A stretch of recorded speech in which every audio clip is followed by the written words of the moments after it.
As Pac-12 media days are underway right now, or at least are starting in a few hours, I want to take a few minutes and talk about USC quarterback Kedon Slovis and UCLA quarterback Dorian Thompson-Robinson. And these two guys are guys we've talked about on the channel before. We've done pretty deep film dives on both these quarterbacks and kind of what they need to do to improve for 2021 and kind of what their strengths are and how they can become better quarterbacks and why they can become better quarterbacks, because both guys have a lot of potential and have shown glimpses of being really good quarterbacks in the past. So today I wanted to talk a little bit about each guy, kind of compare each guy, then throw it out to you guys and have y'all tell me who y'all would rather have as y'all's quarterback in 2021. And both programs, even though they had different records last year, each only played 5 or 6 games. USC went 5-1 and UCLA went 2-3, and arguably could have won all 3 of those games. So even though they had different records last year, I think they are in similar situations where a next step is expected from the program and from each quarterback this upcoming year. So before I dive into the actual content of the video, I just want to encourage y'all to consider subscribing to our YouTube channel if you like any quarterback related content. Usually we put out film breakdowns and kind of more study breakdowns of quarterbacks, but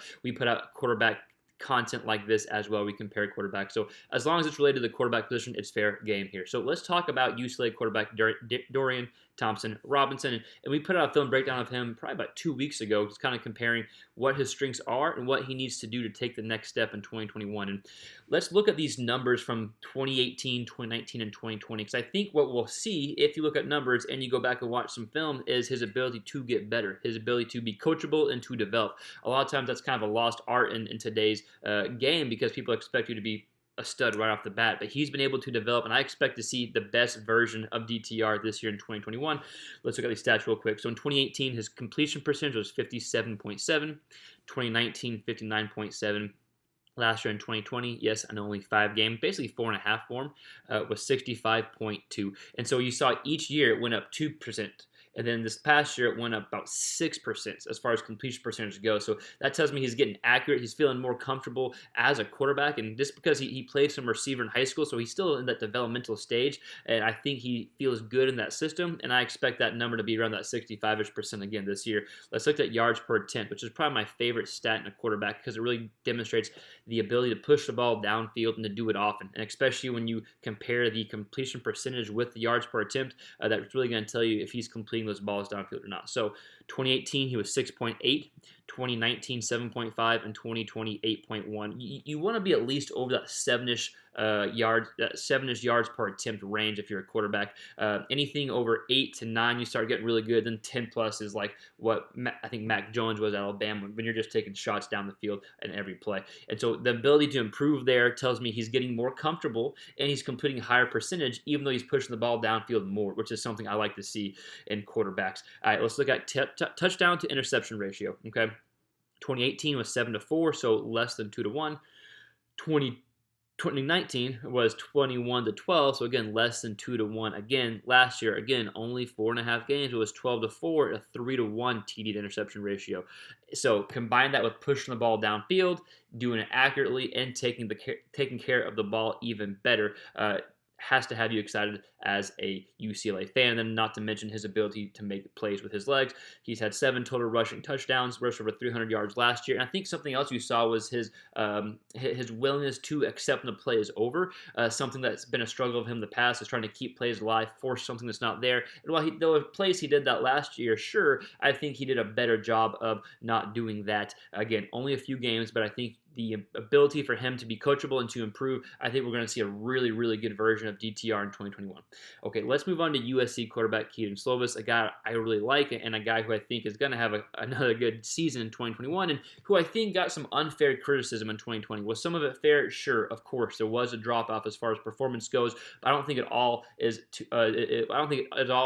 was all fair to blame him, because I think he still did a lot of good things well. He was battling through some injuries, and so I think we'll see a good version here in 2021. So let's go ahead and look at some of the stats, because there was a little bit of a drop-off, right? I'm not trying to say there wasn't a drop-off. There was a drop-off, but I expect a big step back in 2021. So let's look at completion percentage from 2019 was at 71.9, so almost 72. Last year was 67, so down about 5%. 67 is still pretty accurate, but after having that stellar freshman campaign in 2019, I think the expectations were just really high, right? So, but I do expect him to be a bit more accurate. The biggest thing that stands out to me was 2019, his yards per attempt were 8.9. Last year was 7.3, and some of that was probably due to injury, right? Maybe play calling. There was a mixture of different things, but I want to see that get back to that 8 range. I want him to keep the completion percentage pushing 70. I want to see him get back to that 8-ish range at taking the shots downfield and doing so accurately and doing so with confidence. Whenever he is confident, whenever he's in rhythm and in a good groove, he's a really, really good quarterback. So let's keep on looking at these stats. So 2019, 30 touchdowns to 9 interceptions, so a TD to interception ratio of better than 3 to 1, outstanding. And then 2020, 17 touchdowns to 7 interceptions, a little over 2 to 1, so not bad by any means, but still a drop off from 2019. So I think the 2020 numbers aren't bad by any means. When you compare them to 2019 and what the expectations were, I can understand why there was a bit of disappointment in Kedon Slovis' play. But again, I think he's a stellar quarterback with a big 2021 season. I think he can be a potentially high NFL draft prospect, and I'm looking forward to seeing the steps that he takes. Not to mention the transfers they brought in.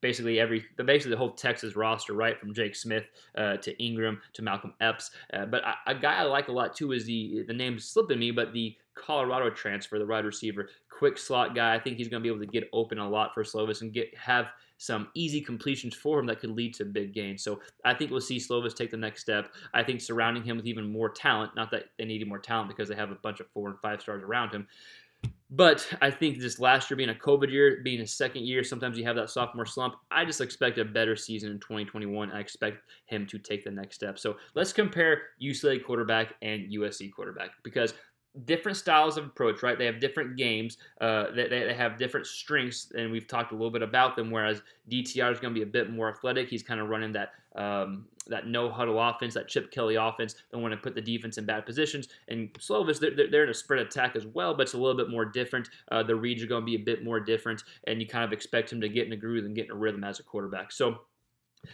both guys are expected to take bigger steps in 2021. We expect both guys to take bigger steps in 2021, but I want to hear from you. Who would you rather have? Whatever system your team runs, would you rather have DTR? No, okay, he's showed improvement over each year. Last year was his best year despite only playing in a few games, and we expect him to have a big year. Or would you rather take Kedon Slovis, who busted on the scene in 2019, had a not as great of a year last year, but people like me and other people think he's going to have a big bounce back year. So let me know who you'd rather have at the quarterback position and why. Let us know in the comments below, and we'll see you next time on our next quarterback related video.